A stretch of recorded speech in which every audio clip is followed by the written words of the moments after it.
The idea that your body will just stop responding to a given lift and that you need to be constantly shocking your muscles into new growth, that has no real physiological basis.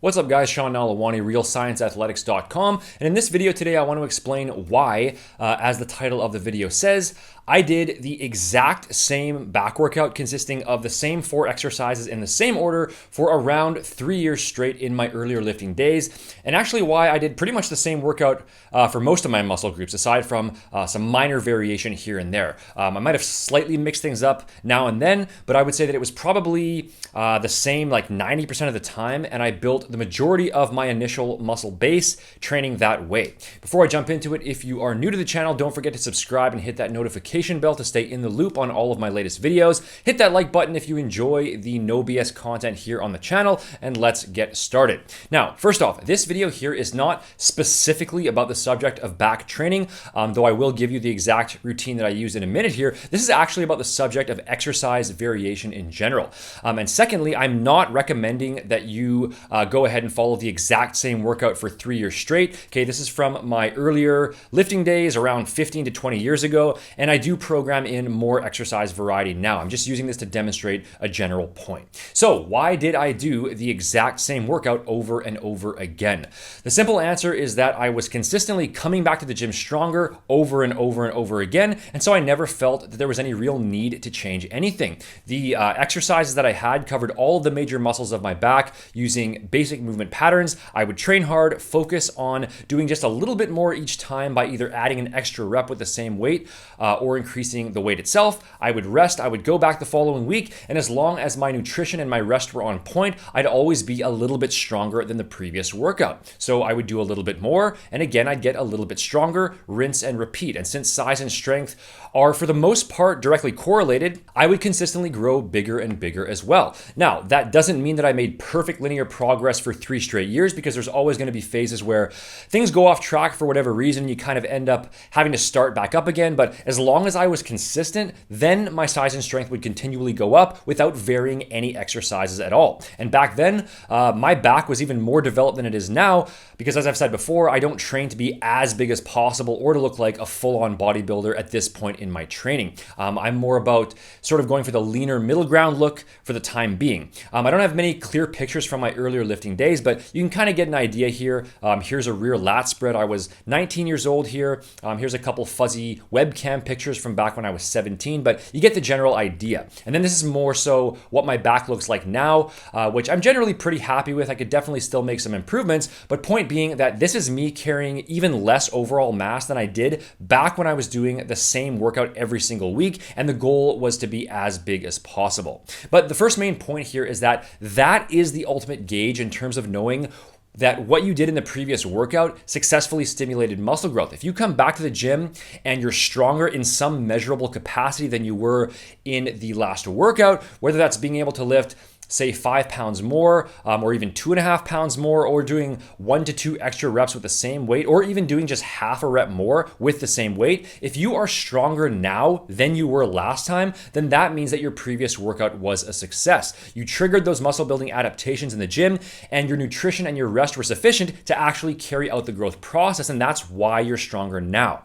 So if you're performing a given training routine and you're continually coming back to the gym stronger, then as long as that routine has enough exercise variety to fully hit all the muscles you're targeting, then there really is no explicit need to change things. Now, I'm not saying that changing things is bad. You can do it for mental variety if you want, or you could argue that certain exercises hit different muscles in a slightly different way, depending on the angle, and so mixing up your lifts over time would allow for more complete development. I really think that depends on the specific muscle that we're talking about, and the current routine that you're doing now, just in terms of how much actual variety there is in the first place. But in this endless information age with YouTube and social media, where you're being exposed to a million different exercise variations and a million different training styles and routines, and where it's so easy to get caught up in that sort of shiny object syndrome, where you're bouncing around all over the place trying to find the perfect exercises and the perfect routine, just remember, if you are consistently coming back to the gym stronger than you were last time, that means that your program is working. You are on the right track. Maybe it can be optimized further, but it is working nonetheless. And you are consistently going to be gaining new muscle from it. And the next point, and I know some people are going to disagree with this, especially certain YouTubers out there whose entire shtick is to show you some brand new set of 5 unique exercises every 3 days. But I would say that generally speaking, you don't actually need as much exercise variation as you probably think.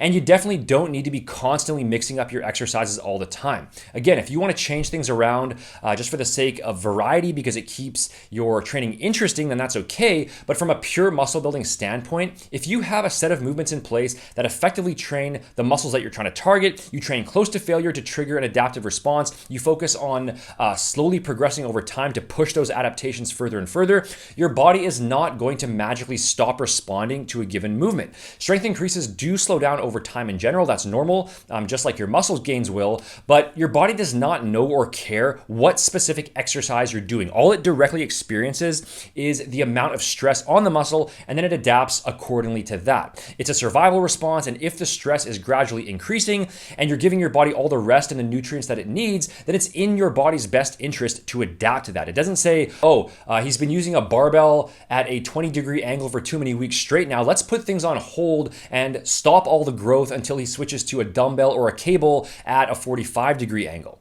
Now, you might have certain weak links in a particular exercise that need to be addressed separately, or if a given lift isn't increasing, then you might need to just adjust your overall training parameters in terms of volume or frequency, or other non-weight training factors like your nutrition, your cardio volume, stress levels, rest, etc. But the idea that your body will just stop responding to a given lift and that you need to be constantly shocking your muscles into new growth, that has no real physiological basis. I mean, if that were true, then powerlifters wouldn't be able to train for decades and continually increase their barbell bench, barbell squat, and barbell deadlift. And in terms of the exact back routine that I use, because I'm sure some of you are curious, this isn't necessarily the routine that I would give to someone now, and I generally don't program in conventional deadlifts for back training for reasons that I've explained previously. But in any case, the routine was deadlifts, weighted pull-ups, bent over dumbbell rows, and Smith machine shrugs, and always in that order. Even just saying that brings back memories because that was just my staple routine that I did for so long.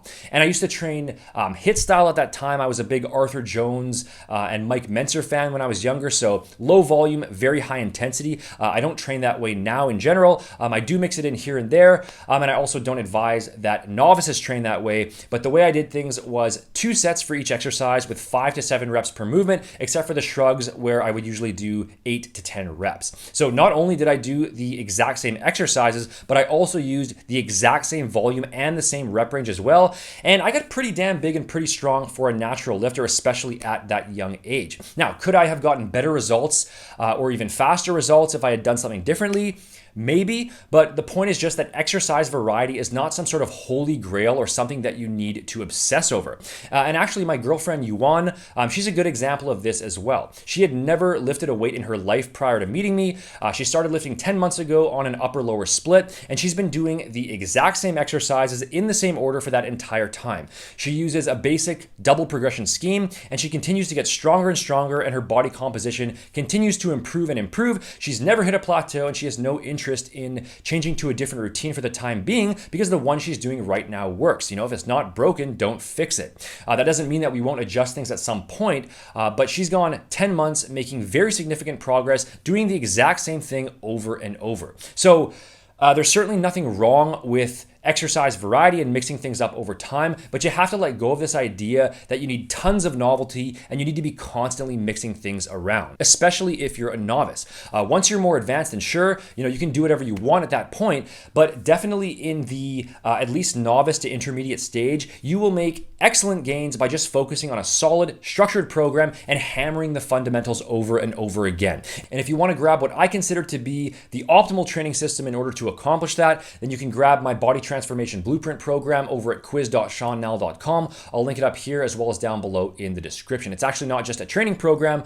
but it's an entire A to Z system that explains everything you need to know to reach your goal physique as efficiently as possible, whether you want to gain muscle, lose fat, or both, including nutrition and supplementation information as well. So thanks for watching, guys. If you enjoyed this video, make sure to hit that like button, subscribe to stay up to date, and leave a comment down below. I do read all the comments. You can follow me over on Instagram as well for more updates, and you can check out my research-backed sports sports nutrition line over at realscienceathletics.com if you're looking for legit science-based formulas to fully maximize your muscle building and fat burning results without any of the BS hype and gimmicks that we see so commonly in the supplement industry nowadays. And you can use coupon code YouTube15. That will take 15% off your entire first order. Thanks again, and I will see you in the next video.